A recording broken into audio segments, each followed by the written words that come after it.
Hola, tengan todos muy buena noche. Viernes 21 de enero del año 2022. Ya se nos fue prácticamente el primer mes y se nos va con un mensaje bonito de beatificación, del que vamos brevemente a comentar más adelante. También se nos va cerca del primer aniversario del fallecimiento de mi papito, a quien, bueno, todos los días lo recordamos en mi familia, lo extrañamos muchísimo. Yo sé que hay muchas personas que le tienen tremendo aprecio y agradezco por sus comentarios que me han dejado en la fotografía de perfil de mi perfil de Facebook, de mi cuenta de Tania Pastor en Facebook, que también ustedes saben que en todas mis redes me pueden seguir como Tania Pastor, tanto en Facebook como en Twitter y en YouTube también en mi canal. También aprovecho para darles las gracias por todos los mensajes, por la sintonía siempre en el stream de tvx.com.sv, los likes en las páginas de plataforma-sv de Facebook y de Twitter, en el canal Informa TVX de YouTube, los canales 23 de Cable Color y Claro TV, 28 Tigo Digital y todos los demás canales en donde nos sintonicen. Muchísimas gracias siempre por estar muy pendientes. Ya leí los comentarios que se habían creído de que ya no iba a volver. Ahí con todas las dificultades y el sacrificio que esto implica, pero aquí estamos un viernes más y les agradezco por acompañarme en esta noche. Hoy hay varios temas muy importantes. Me interesa que le demos continuidad o que le demos seguimiento a lo que está pasando en relación al caso del señor Norman Quijano o del imputado Norman Quijano, que así es como los tratamos a todos, no hay que hacer ninguna diferencia porque se trata de un ex funcionario. Recordemos que ya habíamos discutido nosotros en diversas ocasiones sobre toda la prueba que considero que existe en relación a ese caso, lo que pasó sobre la competencia del doble antejuicio que habíamos hablado que iba a realizarse uno en la Asamblea y otro en el Parlacen en función o en razón de la reforma del 2007 posterior al desafuero en sede nacional de un funcionario diputado que a raíz de eso pues se modificó para que fuera el Parlacen, artículo 23 del Tratado Constitutivo del Parlacen y 29 del reglamento del Tratado Constitutivo y siguientes a ese artículo 29. Lo hemos abordado en diferentes momentos este tema y no vamos a discutir sobre la prueba, que yo considero que hay suficiente, sobreabundante, para iniciar un proceso penal desde el primer antejuicio que se realizó con la asamblea anterior de Todos Somos Norman, que nos faltaron 2 votos para poder ver hecho realidad un proceso penal en contra del expresidente de la Asamblea Legislativa. Puesto que lo que vamos a hablar ahora es la competencia, o le vamos a dar seguimiento al tema de la competencia del antejuicio que debió realizarse o que debe realizarse en sede del Parlacen, y que yo considero que es inconstitucional haber cedido esa parte de la soberanía en razón que el artículo 236 de la Constitución claramente establece que estos funcionarios van a responder únicamente ante la Asamblea Legislativa. Entonces sí pienso que debió haberse declarado inconstitucional en un primer momento para retirar esos artículos del tratado que ha suscrito El Salvador o ver cuál es la salida que corresponde conforme al derecho internacional, porque definitivamente no me parece que sea procedente, que tenga razón de ser o que sea correcto que, como lo hemos hablado en otras ocasiones, que funcionarios de otros países, de otra región, estén decidiendo si nosotros podemos en El Salvador enjuiciar penalmente a un salvadoreño por cometer presuntamente actos delictivos en contra de salvadoreños y según nuestra normativa nacional. Me parece un total contrasentido ceder soberanía en ese aspecto porque nos corresponde a nosotros, sobre todo cuando se trata de deudas arrastradas desde el pasado que generan impunidad en este país y que nosotros no alcanzamos a ver nunca un desenlace justo, sea quien sea que esté en el poder. Siempre se aprovechan y manipulan de forma que se realizan procesos selectivos, justicia selectiva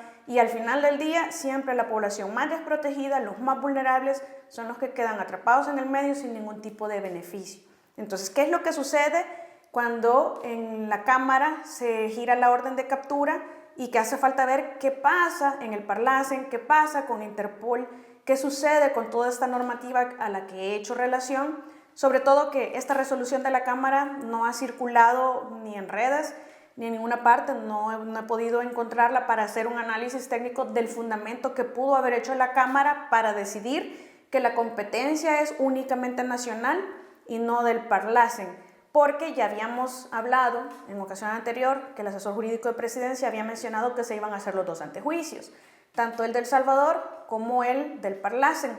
Entonces, y yo mencionaba en ese momento, quedaría nuestra Asamblea Legislativa, un órgano de Estado de un país soberano, como un mero pasapapeles, porque entonces no sería vinculante la resolución a la que iba a arribar esta Asamblea si después tenía que conocer el Parlacen para promover y para lograr el desafuero, si es que acaso se lograba, que es algo que yo mencionaba que veía poco probable en esa sede. Entonces, ¿qué fundamento tuvo la Cámara? No lo sabemos. Sin embargo, una de las consecuencias naturales de la regulación actual que tenemos del proceso de desafuero en El Salvador es que una vez removido el fuero, el funcionario cesa de ejercer sus funciones, que también lo hemos mencionado en otras ocasiones. La Constitución establece claramente que el funcionario que se quede en el cargo comete el delito de prolongación de funciones, un delito que no existe en nuestra normativa penal, y esa es una omisión de todas las asambleas, el no crear esta figura penal. Es también una deuda, pero en el sentido que la Asamblea Legislativa de El Salvador ya había dictaminado entonces un desafuero, ¿qué pasaba con esa disposición de remoción del cargo del funcionario si todavía estaba pendiente el otro proceso de antejuicio, como lo mencionaba el asesor jurídico de la Presidencia? Pero ahora resulta que entonces se promueve toda la acción penal ya como corresponde ante la Cámara Primera de lo Penal, que es la que conoce en primera instancia en este tipo de procesos cuando son funcionarios los involucrados, y pasa el caso a la siguiente fase, por eso es que pasa a la Cámara Tercera y se ordena la detención, ya todo esto va a terminar en lo que conocemos como una difusión roja, es decir, para localizar y capturar al señor Norman Quijano en donde sea que se encuentre y localice y capture por parte de la Interpol. Pero en el pasado ya tuvimos un antecedente en el cual la Interpol manifiesta que no va a ser efectiva una captura por tratarse de situaciones completamente políticas de un país, o una posición que también senté que no estaba de acuerdo porque no era un ente que tenía un organismo interno encargado de realizar este tipo de análisis, ni tampoco tenía la función o la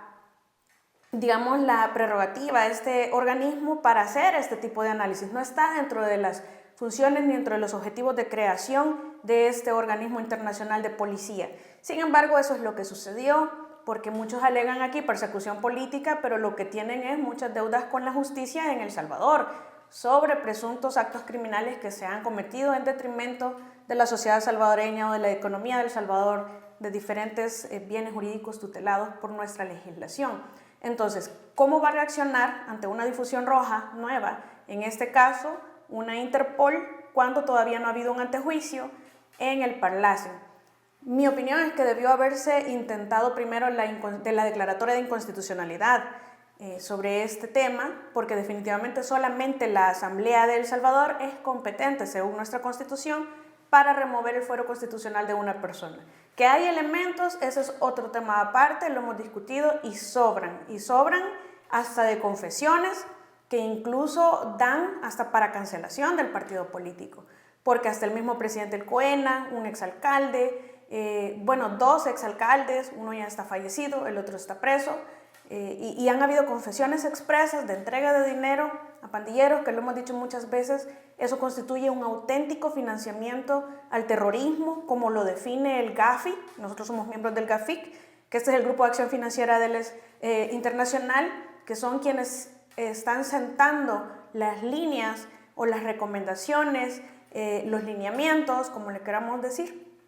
Ellos lo llaman recomendaciones, pero para ser adoptados en todos los estados en sus legislaciones internas, para los temas de prevención del lavado de dinero, para los temas de prevención de financiamiento del terrorismo, y en la actualidad también incluso para prevención de la venta de armas de proliferación masiva. Entonces, ¿qué es lo que sucede? Cuando se le dicta la captura, pues tenemos que nosotros darle continuidad, darle seguimiento, sobre todo estar atentos a cuál es la fundamentación, porque no se puede tampoco solo eliminar por una resolución de asamblea lo que ya está suscrito por El Salvador en un tratado internacional. Sobre todo en el constitutivo del Parlacen, pues tenemos ahí el Parlamento Centroamericano. Así las cosas, nosotros lo que bueno, yo creo que todos, aquí creo que de una porción de la población o de otra, es decir, aquí todos como salvadoreños, pienso que esperamos conocer qué es lo que pasó en este caso, porque en la medida en la que este tipo de casos no se vean procesos penales, no haya sanciones para los responsables, lo que va a pasar es una réplica continua de los eventos, como lo hemos visto que pasó con la amnistía general de la ley de los acuerdos que se dio con los acuerdos de paz. Sobre todo porque cuando esa amnistía lo que genera es impunidad, entonces nosotros lo que vemos es una réplica de conductas en donde los responsables están acostumbrados a manipular a los funcionarios para que emitan leyes que les favorezcan en su impunidad. Y eso es precisamente lo que ha impedido que este tipo de acciones ya no se sigan dando. Hay investigaciones, por ejemplo, en el periódico digital El Faro, en donde se desveló toda esa trama de negociaciones de pandillas con Arena, con el Frente, y en la actualidad se dice que también con el gobierno actual. Entonces, ¿qué es lo que nosotros necesitamos? Si acaso es cierto en el gobierno actual, es precisamente porque no han habido sanciones de esas conductas en el pasado, y nosotros no podemos sentarnos a negociar, no debemos sentarnos a negociar con grupos criminales, porque entonces va a pasar lo que pasó con esta ley de la amnistía general. Se va a buscar impunidad, o lo que se va a generar es impunidad. La única negociación que puede haber con estos grupos es en el marco de un proceso penal, a través de un proceso abreviado, que cumplan condenas como corresponde, como debió suceder después de la guerra, y que no sucedió debido a esa ley de impunidad que llamaron ley de amnistía general. Pero entonces, nuevamente, vamos a darle seguimiento, vamos a analizar la resolución de la Cámara para ver cuál es el fundamento. Sin embargo, es importante retomar el punto que tiene que ser tiene que haber definitivamente declarado inaplicable en alguna medida el tratado, porque por contradecir la misma Constitución, porque no se puede ir en contra de lo que ya firmamos como nación. Precisamente es la voluntad del Estado reflejada en ese documento que se fue firmado, suscrito y ratificado por El Salvador, en donde se establece que nosotros hemos cedido parte de nuestra soberanía y no ha pasado ninguna reforma sobre este tema de que el antejuicio, un antejuicio igual al de El Salvador, pequeñito,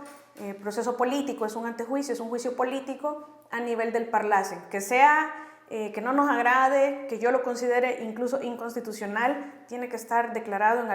algún lugar. No es solamente que yo voy a seguir el antejuicio aquí en El Salvador y luego lo voy a pasar, pero ¿y qué pasa entonces con el Parlacen? Somos miembros, no nos guste o si nos guste, somos miembros del Parlacen y no nos hemos retirado. Yo soy de la opinión que debemos retirarnos y quedarnos únicamente con el SICA. Pero bueno, vamos a esperar a ver qué pasa para seguir analizando este tema. También, bueno, ante la beatificación, pienso que lo que debemos retomar como valor aprendido es el hecho que el papel que la Iglesia ha tenido en la educación de las personas, en las luchas contra las desigualdades, en la lucha contra la injusticia, pero sobre todo es ese papel de incomodidad ante los gobiernos o ante cualquier persona que persiga un interés propio y no el de las mayorías, porque la Iglesia ha sido perseguida precisamente, por lo menos en El Salvador, desde épocas de los 70s, por educar a las personas humildes. Y sobre todo, y es que nosotros lo hemos hablado muchas veces, la educación en realidad es importantísima para que los funcionarios de ayer, de ahora, de mañana, no nos manipulen ni nos engañen. En la medida en que la educación mejora, tengamos una educación digna, una educación de calidad, es más difícil que se nos vengan a vender mentiras después de todo lo que hemos pasado en el país. Entonces, el reconocimiento de la beatificación de Rutilio Grande y las demás personas es un paso importante para que reconozcamos la trascendencia que tuvo su participación en la historia de El Salvador y que lo retomemos en la actualidad, porque los jesuitas y también diferentes representantes de otras religiones están alzando su voz contra lo que consideran injusticias y educando a la población en lo que consideran que debe ser o que es una legítima defensa de los derechos y contra las injusticias. Entonces, Si nosotros lo entendemos así, vamos a poder tolerar siempre las opiniones distintas y sobre todo si vienen de la Iglesia. No obstante, somos un Estado laico. No podemos omitir el hecho que la Iglesia tiene tremenda influencia todavía, incluso en nuestra legislación penal y en las políticas públicas que se implementan, en las decisiones de los funcionarios, y yo creo que eso es obvio, ni siquiera merece la pena. Pero yo celebro esta fiesta de nuestra nación, de nuestros ciudadanos. Ya es el camino para la segunda santificación de un salvadoreño y creo que es un motivo para celebrar. También, esto uniéndolo al caso de los jesuitas, pues sí me parece que es sentar precedentes para que no solamente el caso de la masacre de los jesuitas y las 2 colaboradoras Ramos vea por fin un final de justicia, que no veamos justicia como salvadoreños solamente en España, sino que también en El Salvador, y que este sea el primero de muchos casos. Es decir, aquí han habido masacres desde ambos bandos y con tremenda intensidad, vulneración de derechos, que no han visto reparación las víctimas, que no conocemos la verdad y que no tenemos entonces la garantía de que esto no se vuelva a repetir. Al contrario, el pacto de las pandillas nos indica que se está repitiendo, que se está haciendo negociaciones con objetivos de impunidad para lograr o perseguir otros objetos que no son el beneficio de la ciudadanía. Y eso es porque no han habido sanciones. Entonces, esto abre las puertas para que en muchos casos, invito a todas las víctimas, a los parientes de las víctimas, para que pongan sus denuncias, interpongan sus denuncias. Se abre la puerta nuevamente para lograr intentar obtener la justicia que es adeudada por todos los gobiernos de El Salvador hasta hoy. Así que yo celebro también esa resolución de la Sala en este aspecto, cuando resuelve el amparo del Fiscal General de la República y abre las puertas para que podamos tener justicia en este punto. Y para cerrar, quiero contestar unas preguntas o unos comentarios que me hace Carlos Escobar. Un saludo a todos los que me escribieron comentarios para el viernes anterior. Rápidamente, que por qué los derechos fundamentales no son absolutos y que por qué denominamos tema de espionaje si el espionaje es entre estados. De hecho, sí, el espionaje es entre estados, pero eso no es una forma, digamos, que encontré para exponer que también los estados en la actualidad ya no cometen únicamente espionaje en contra de otros estados, sino que además esta acción de espiar también la cometen o la ejecutan contra los ciudadanos. No significa que esté bien o que esté mal, sino que significa que esta es una realidad que debemos afrontar como ciudadanos y prepararnos, porque en realidad el Estado se ha autohabilitado para cometer estas acciones. Si consideran que la soberanía nacional, si consideran que la seguridad nacional está en riesgo, están habilitados por la ley del OIE, están habilitados por la Constitución, y eso, reitero, no significa que esté bien, significa que nosotros somos vulnerables, estamos expuestos y que es una lucha completamente válida y legítima además, el hecho de denunciarlo, de denunciar violación de derechos humanos. Aún y cuando el Estado considere que está legitimado, habrá que escuchar las resoluciones de las diferentes entidades internacionales